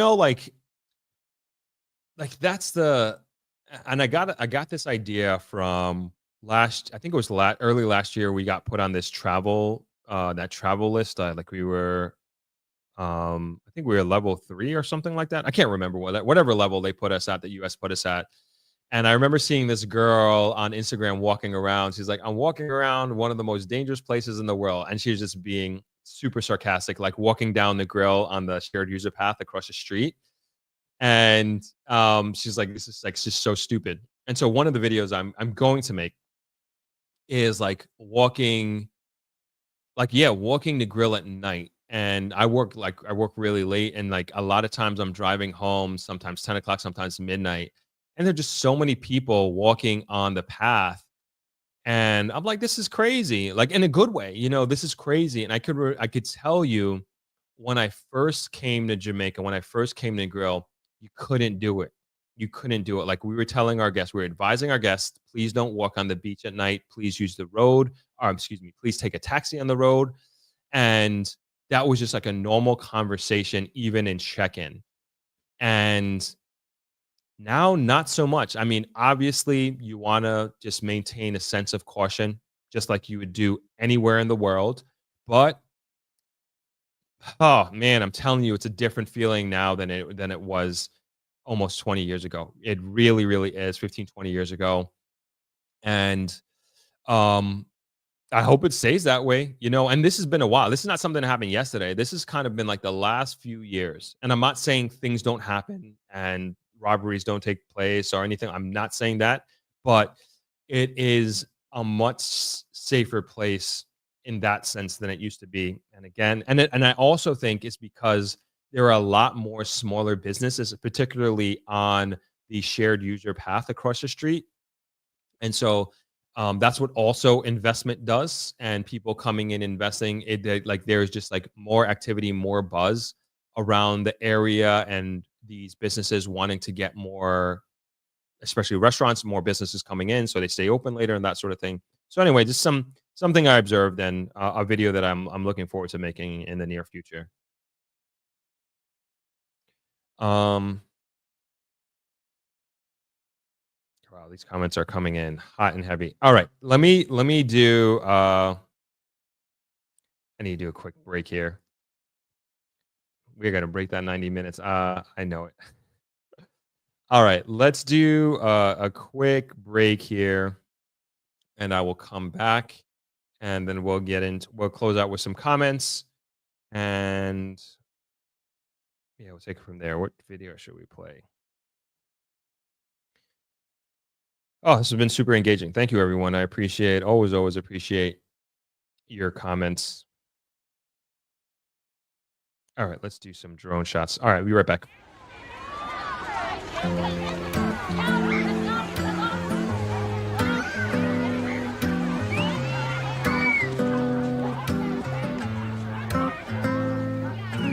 담담하게 넌 무뚝뚝한 말투로 미안하고 고마웠다 말하네. 이미 알고 있던 듯 고개 끄덕였지만 아직 잡은 손을 놓지는 못해. 울어버리면 현실이 될까봐 참아보지만 같은 공간 속 서로 혼자인 채로 결국 눈을 마주보지 않는 우리 남이 됐겠지. 차라리 미워하면 차라리 미워지기를. 미련과 익숙함 사이 그 어딘가 쓸쓸한 이 정적도 견뎌야만 하겠지. 이별도 사랑의 책임이니까. 그런 말 하지마. 내게도 쉬운 일은 아냐.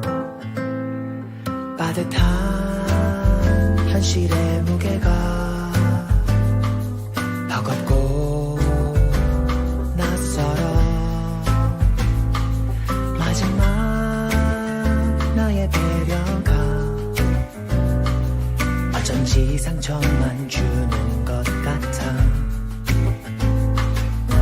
같은 공간 속 서로 혼자인 채로 결국 눈을 마주보지 않는 우리 남이 됐겠지. 차라리 미워하면 차라리 미워지기를. 미련과 익숙함 사이 그 어딘가 쓸쓸한 이 정적도 견뎌야만 하겠지. 이별도 사랑의 책임이니까.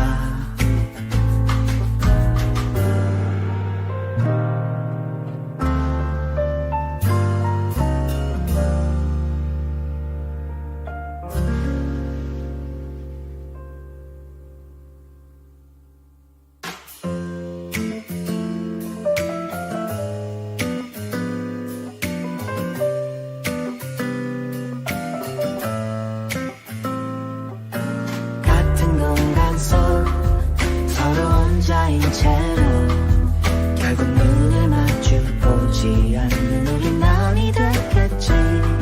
차라리 미워하면 차라리 미워지기를.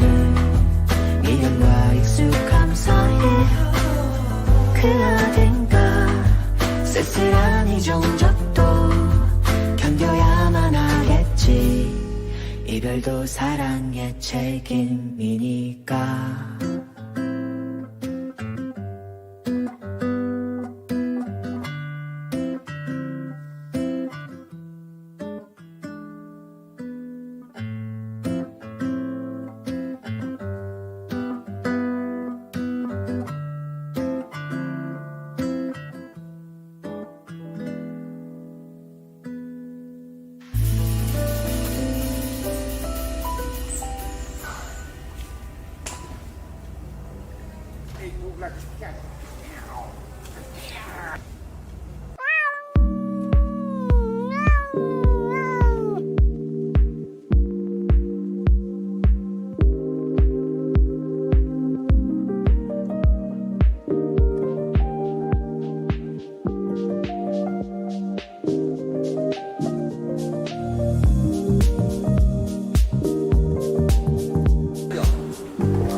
All right, we are back.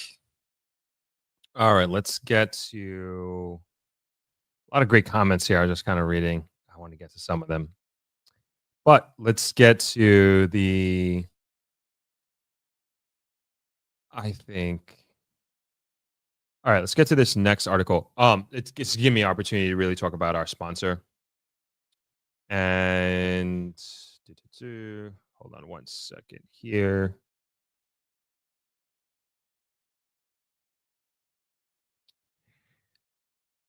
So our sponsor today is Suncoast Beach Club in St. Thomas. And as I mentioned earlier before, I did a video with them. I did a few videos with them last year, and one of them was at their ribbon cutting ceremony. But this speaks to Jamaica, your comment about luxury brands coming to coming to Jamaica. And when I was preparing for today's live stream, I found this article, but we'll get into that after this. Just want to play this video real quick.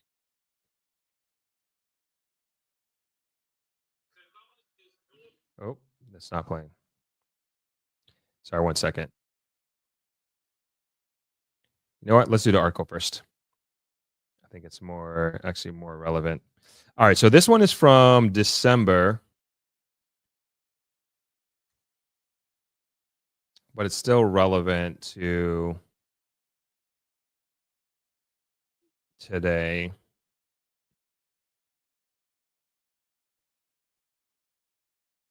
So Bartlett reveals plans to attract luxury brands in St. Thomas. Tourism Minister Bartlett, in dialogue with Yang Lee, CEO of LCH Developments. Tourism Minister Edmund Bartlett has revealed that efforts will be made to attract investments in luxury hotel brands, especially in the parish of St. Thomas. He argued that having carved out a niche in the all inclusive market, the next step is now to chart a course into luxury brands.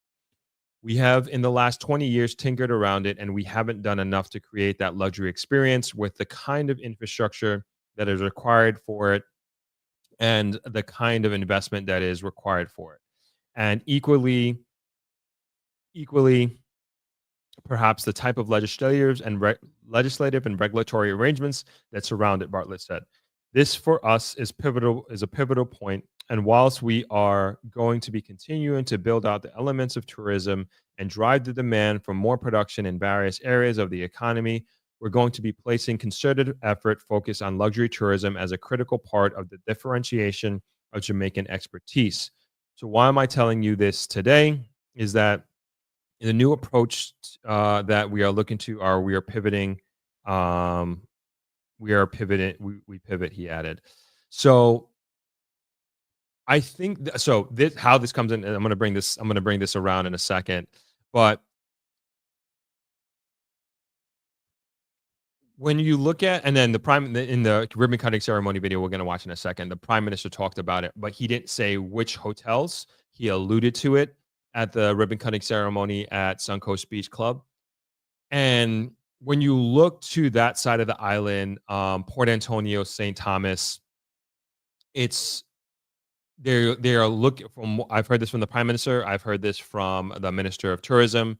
It's a low density. It's low density, high quality, and I think everybody agrees. Every Jamaican would agree. Like, we do not want towers in Port Antonio, especially, and in St. Thomas. I don't know if the feeling is the same, but it's clear that it's more about luxury. I think quality over quantity, and I feel the same way about Suncoast Beach Club and the sponsor for today.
And if you haven't seen that video, I thought it was a great video. You can go ahead and check it out. I put it in the comment section. It's also down below in the description. And I know a lot of people ask me like, where's a good investment? Where should I be looking? And this is like one of those, I would say, get in early type situations. And it's the first one in St. Thomas because they built the new highway. It's 15 minutes from the airport, which is a huge advantage of being in that area. And I just want to share with you some of the pricing. I know people want to know that more than anything else, and I could share that with you. 1 second. There we go. And this is their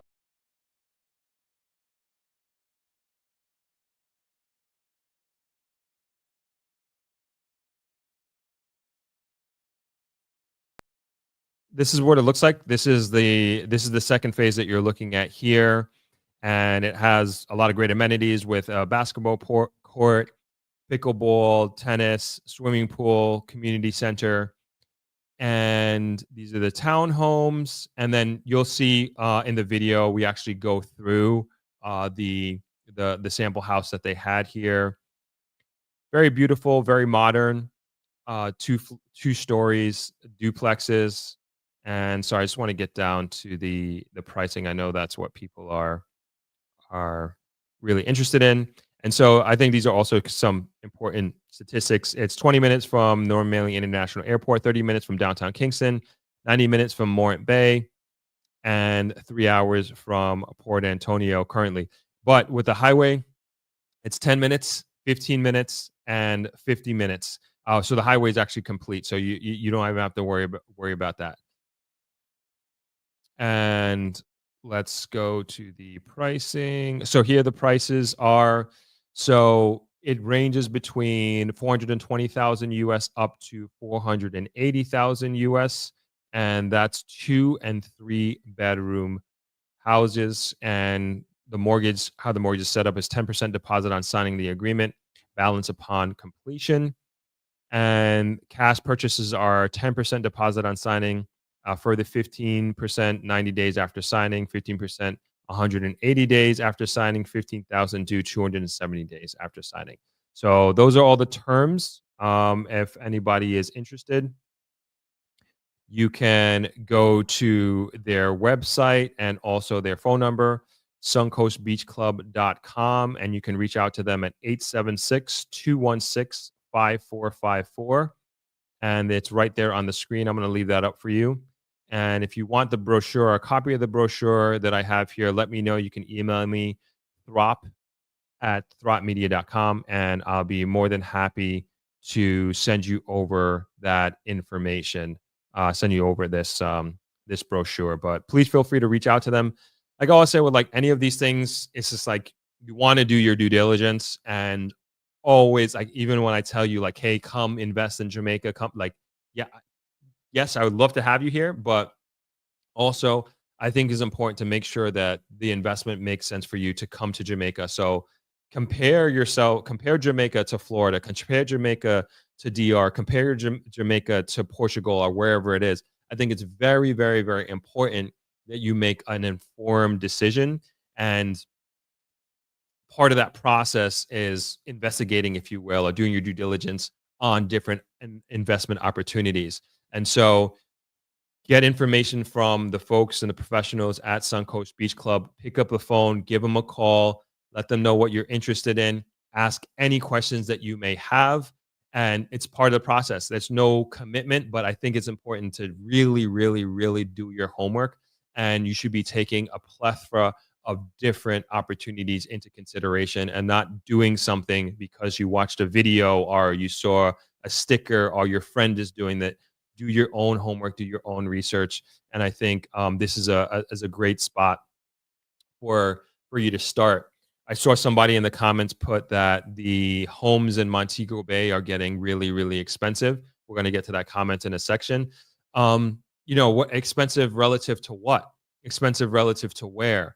And so expensive relative to when, right? And so a lot of these things, it's just like it. I think a lot of these when we use these terminologies, I think their perspective needs to be built. And also, I think timing is important, right? And I'm sure a lot of, I don't know which specifically investment or homes that you're talking about in your comment, but I'd venture to bet that 5 years ago or 10 years ago, it was probably a lot more affordable back then.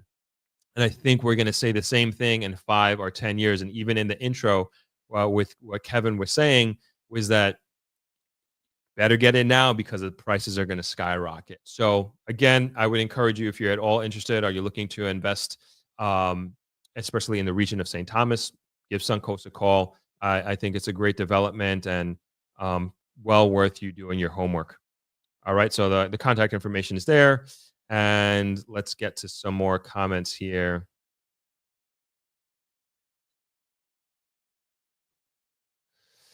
Thank you very, very much for the donation.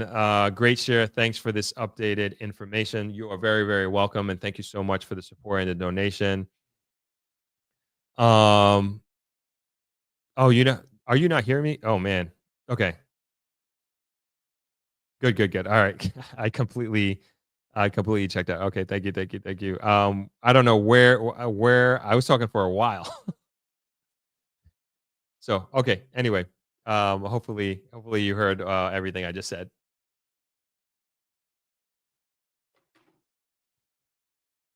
Okay, good, good, good. Sorry about that.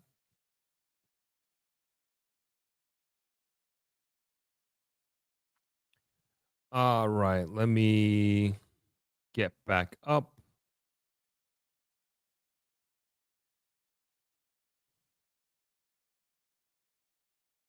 All right, I don't know where to start. There's so many comments here. All right, this is randomly. Andrea Lawrence, I believe it's not expectation, it's a need. People abroad sometimes have the opportunities to make more money than their family members in Jamaica. Now, America has taken the stance of not helping. Oh, talking about remittances.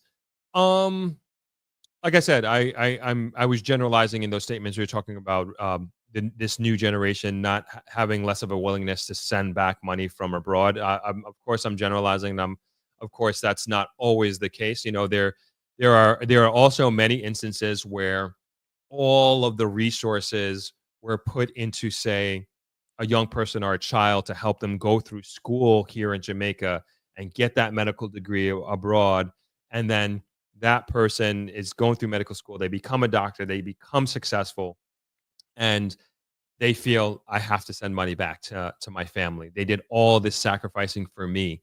So yes, there are many, many, many cases like that. So I was just generalizing. I'm not saying everybody falls into that category. I do think a large majority falls into that category, though.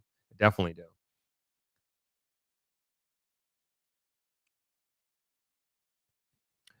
All right, let's keep going here. Man, I saw a comment from Alfonso. Oh yeah. Okay. Good. Throp, when are you going to start taking live WhatsApp call in the program? I think it will be great for the show. Definitely. I got to figure that out, and we have the technology here set up to do that, and so I definitely want to do that at some point in time. We just got to do. I would love that. The thing is, like, I don't have, like, I'm doing these lives by myself, which I don't mind at all. I would definitely need somebody fielding these calls before I just take them. 'Cause imagine I just start picking up these calls and then, somebody just goes kind of crazy or says whatever. So I think that's the main hiccup that I gotta figure out. And that person doesn't even, I don't even think they have to be here. We can just tap it in right through the um through the mixer here. Drop, is the Hard Rock Hotel in Montego Bay gonna have the guitar shape? I think so. I believe so. I believe so. James Apple says the Ritz Carlton Hotel was here in Montego Bay, but it's no longer here. I heard it's coming back. I don't know if this is true, but I heard that a Ritz Carlton brand is coming back to Jamaica. I'm not sure if it's going to be that one. Danny, this is a comment I saw. Danny B says, "Hey, Throp, these housing prices in Mo Bay are very expensive. It's actually discouraging now to buy. like I said, I think these prices are going to continue to go up. There's no indication. There's no indication that they're going to go down. No indication. And I'm not saying that's to discourage you. I'm just saying, maybe you need maybe consider looking somewhere else on the island. Maybe considering looking somewhere a little bit outside of Mobay. Um, yeah, I mean, really, really, really, like it's. I can't see things going down, at least for now. I'm not saying this is going to go up forever. That'd be ridiculous, but I don't necessarily see pricing going down because inventory is so low. Like we just don't have enough housing in Jamaica. Not only for locals, like we need housing like crazy. I forget the prime minister said how many thousands of houses that we need to build per year, but we only have the capability of building a fraction of that per year. There, to me, I don't know. Like there needs to be some sort of innovative solution to address the housing issue that we have here because it's so imbalanced with the supply and demand is so imbalanced that it is causing prices to continue to go up. Because at the same time, is yeah, wearing like even maybe I'm guilty of this. Like as much as I'm encouraging more and more people to move here and to invest here, more and more people are going to need places to live. And so, they end up buying the existing housing inventory, and the people who are selling it are going to be selling it at a premium because of supply and demand. So it's a cycle. It's a bit of a cycle that we're in right now. And if there is a semblance of an opportunity for you to grab something, if that's what you really, really want to do, today, what as the saying goes, the best time to buy real estate was 5 years ago. The second best time is today. I mean, and that is, I feel like that is always going to be true. Trevor Black says JA is being developed by growing the economy without crippling debt. Be patient. How many of you pay any tax in JA? I didn't say it. Trevor said it. Okay. What else we got here?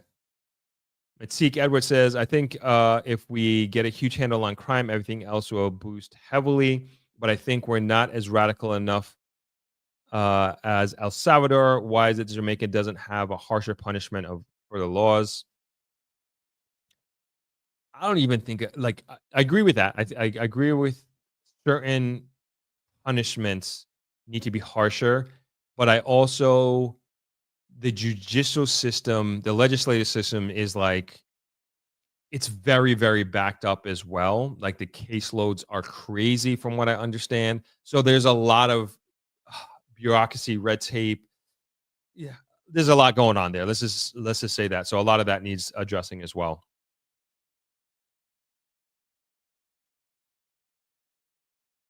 Sandy B says sometimes the people that are sent money to Jamaica do so because some family friends don't want to work. Some send money to build or pay their bills. Not all the time. It's because of poverty. Yeah, and that's my point. That's my point.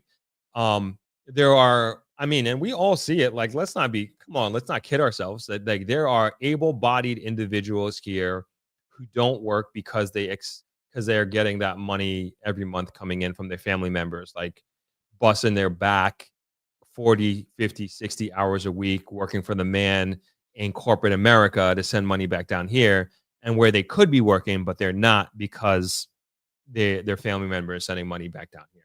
I mean, that's just it is what it is. Like we know so many people like that.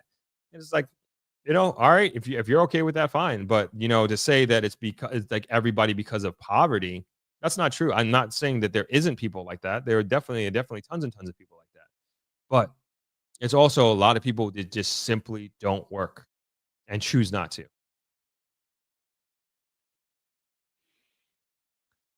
All right, let's James Apple says Jamaicans don't understand that foreign is more difficult than Jamaica any day of the week. Samuel Medley says remittance is an individual thing. They only lump it into GDP for numbers purposes. Ann Smith says, hello, Throp. How much of the revenue coming into the future from this oil that was discovered in Jamaica? Has any discussion been made? So that has not been I know I read the article here in the live, but like how it was written, like we don't have oil. Basically, we don't have oil, we don't have refineries or anything like that at this time.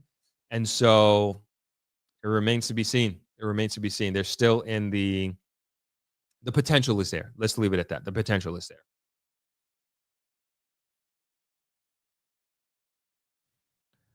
Let's see what else we got here.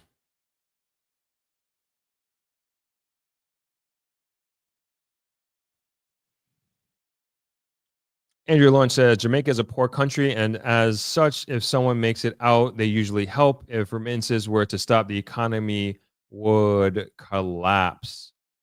Yeah, we're not at a point where we're very much depend on the remittances. And so, what's the second thing that we have to depend on? All right, tourism.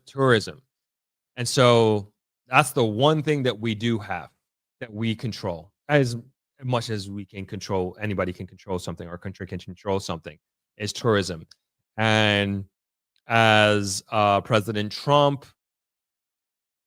threatens, maybe even executes on the ability for people to send money around the world from the United States. Imagine if that does happen. Then we're completely relying on tourism at that point in time. So I think it's now more than ever we should be investing in tourism because like that's the one thing that we do have right now. And imagine and nobody ever thought that this would even be a discussion or conversation that we're having of the possibility of if it's not completely cut off, I don't think that will happen, but imagine it is significantly affected that we are only able, the Jamaicans who are living abroad or Jamaican diaspora are only able to send a portion of what they're sending back home, back here in Jamaica. It'd be devastating. It'd be devastating. So, and then for the folks who, and I had this discussion with somebody in the comments the other day. What else? What other industry? And I'm somebody who is very much of the mindset that I believe we need to diversify outside of tourism, but it cannot be instead of tourism.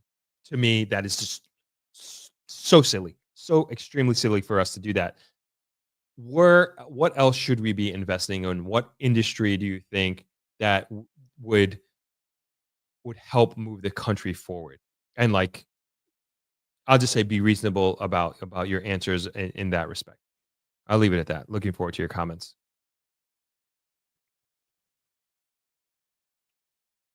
Nick B says Jamaica and Jamaicans should stand firm on no purchasing of Jamaican passport. Too many other islands allow it. If you're a Jamaican descent, you should apply for your citizenship. I agree with that. I mean, I would say if you are like living here and you're getting your permanent residency and you're working here, that's different. Like there's a path to citizenship. I think every country should have that available, but like have a golden passport type situation.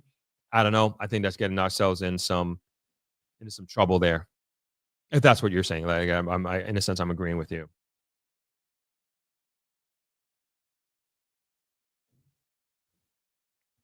Char Treehouse says, greetings, Throp from NYC.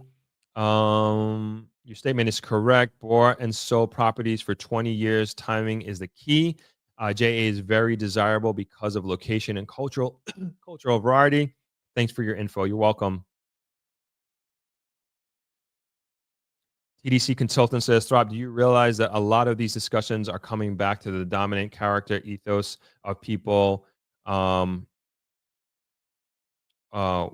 within a nation? But I wonder what has caused this brokenness. I'm not sure if I fully understand your comments. I would, if you could break that down a little bit more for me. James Apple says the Princess Hotel is about $500 million US investment, y'all. We ain't the broke down country where it used to be. You guys having a discussion. Let's keep going here.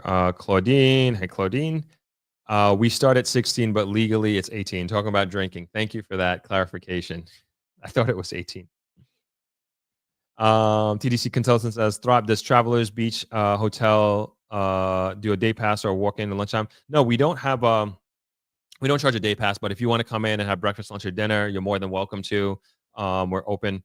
I like to always, I'm very proud to say, like, we've always been one of the most, what would I say, open hotels, locally friendly hotels catering to locals.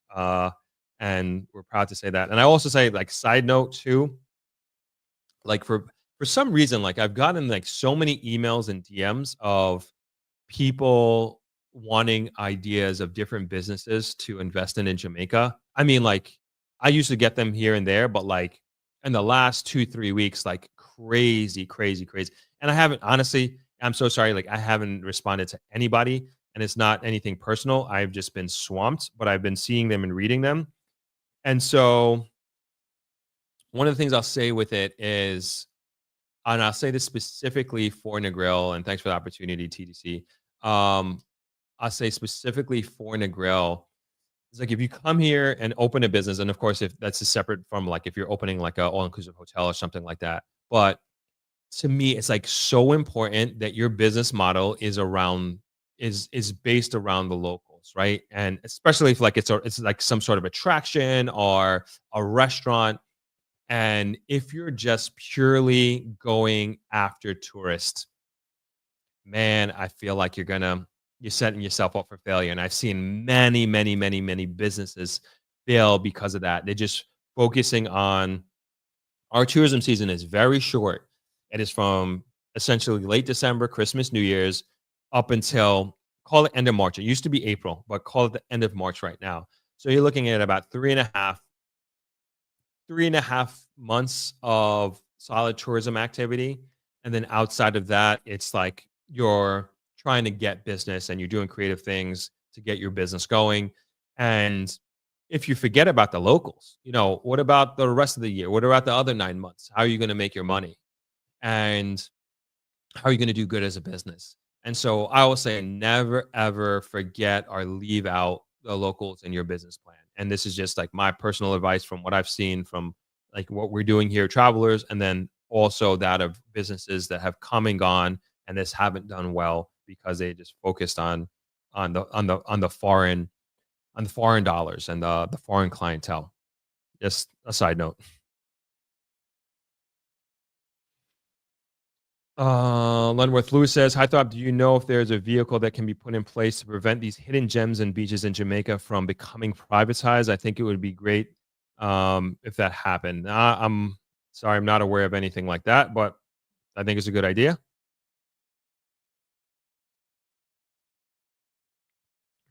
Oh man, where I just realized I'm just looking at Justin comments. No way we're going 60 minutes. 60 minutes. Yeah, we're at 2 hours, of course. All right, you guys are having your own discussion. Matix Edward says, we are not a monolith. We don't need to move at a united front. Multiple things can be done at the same time.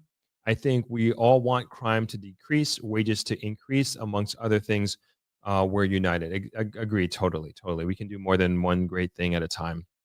B. Isaiah says, Throp, I'm glad I was able to catch this live. It's been a while. Love the passion you have for Jamaica. I love my country and want nothing but the best for all our people. Peace. Thanks for joining. Appreciate you. Yvonne says, Yvonne Allen says, migrated to the United States 44 years ago and visit once or twice a year. And I do love my island home. I will never stop calling it my home. Awesome. Nixon Brown says they're doing doing all this development in Negril, but there is no residential housing development taking place for the residents. I just read in the article that they're doing 600 units for that development. So that's not true. Noel Tully says, besides hotel investment in Jamaica need to invest in high-rise hotels in the interior island and just investing near the beaches. I agree with that. I think there's a lot of opportunity inland.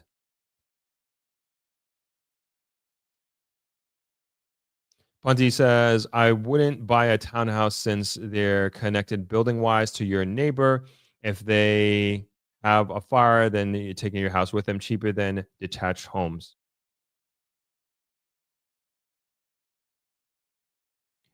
Crime will never go down until the economy works for everyone. Also, our education system must perform for all our students.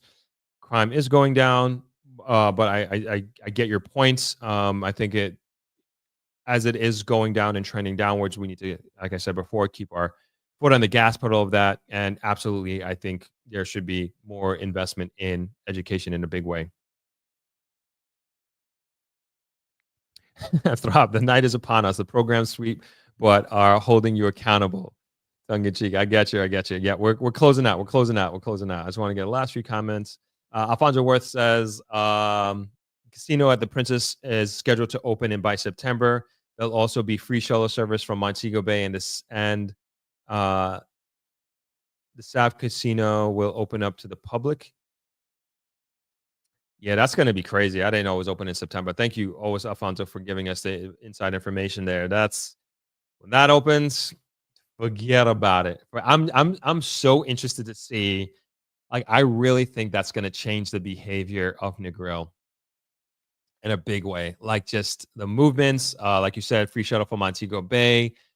I'm telling you, I think people are going to come stay in Negril, drive 15 minutes to go gamble a little bit, enjoy a show, or whatever else they have there.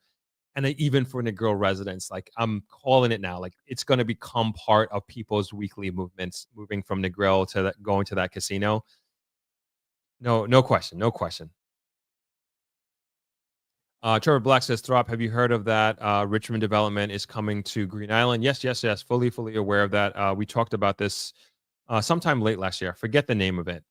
But yeah, it looks good. Looks good. They had a town hall meeting about it late last year. Nalo says, what do you think about container homes? Is there a market for this? I can imagine that would make home ownership more attainable for the average low-income family. I think short answer is yes. And this is gonna get me on a whole nother tangent. I'm gonna save this aspect of this topic for our next week. But there was an article that came out last week by a company that did the container homes here in Jamaica. And they essentially said I don't know how many years they invested in this, but however long it was, they were only able to sell 2 container homes. And there was the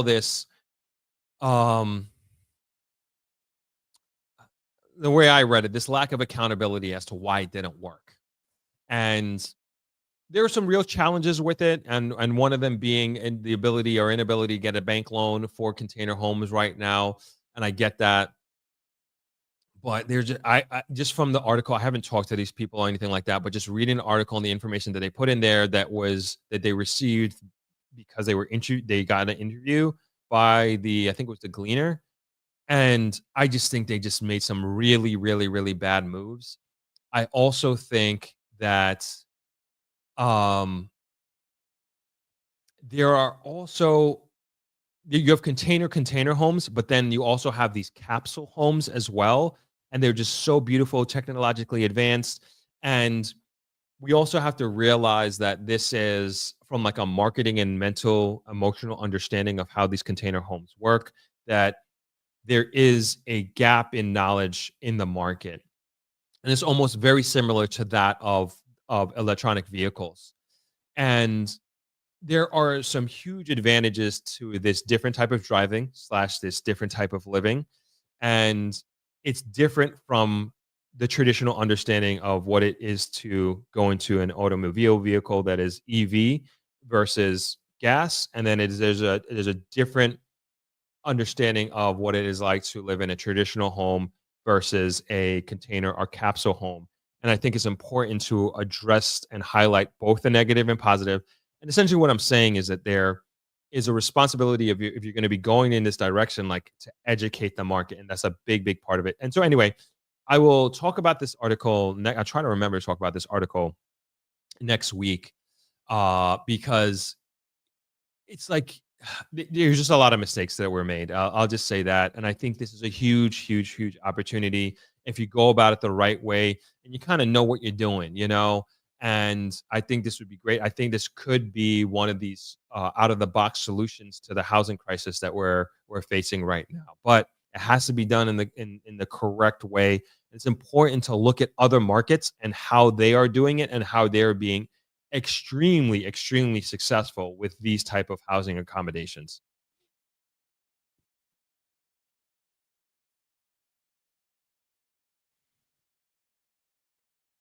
All right.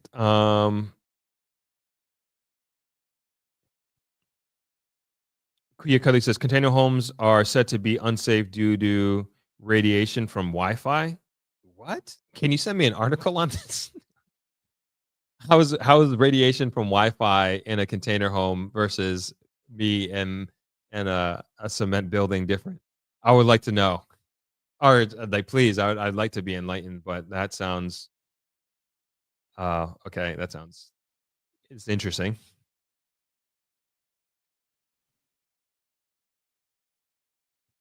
All right, I think we're gonna close it off there. We got a Super Bowl coming up. Good lucks to Eagles fans. Good lucks to Chief fans. I have no dog in this fight whatsoever. And for those who might be listening from here in Negril or here in the West, we are having a party here at Travelers. All are welcome. And if you are one to participate in the squares, we do have a few squares available if you want to try your luck. But so much for hitting that 90-minute maximum live stream today. But this was fun. I enjoyed hanging out with you all. Always do. Justin, I see you're going for the Chiefs there. Anyone but the Eagles. I hear you, man. Anyway, thank you all so much for joining the live stream this Sunday afternoon. Thank you to Suncoast Beach Club for being today's sponsor. Really, really appreciate the support. And I know we're supposed to have a video out last week, but we got one lined up. I think we might have two for you lined up this week. Wishing you all a really, really awesome week ahead. And thank you once again for joining the live stream here on Drop Channel on Sunday. Have a great week, everybody. Peace.